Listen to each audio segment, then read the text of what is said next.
High, good morning. কেমন আছো সবাই? আমি তো ভালো আছি। তো কালকে আমার বান্ধবী এসেছিল, তোমাদের তো জানিয়েছি। আর আজকে আমার মেয়ে বাড়িতে নেই। মেয়ে নাতনি গেছে একটু বেড়াতে, রাত্রিরে পড়াশোনা করে মানে টিউটারের কাছে পড়ে তারপরে বাড়িতে আসবে। তো তোমাদের তো সবই জানালাম। সবাই ভালো থেকো, সুস্থ থেকো, আনন্দে থেকো।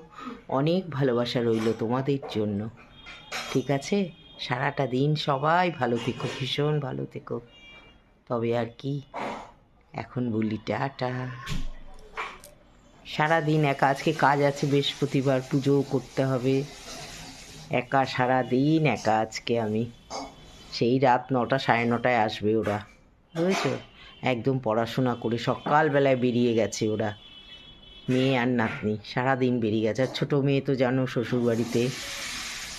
ঠিক আছে, তবে টাটা, তোমাদের মর্নিং জানালাম। সবাই ভালো থেকো, সারাদিন সবার ভালো কাটুক। টাটা।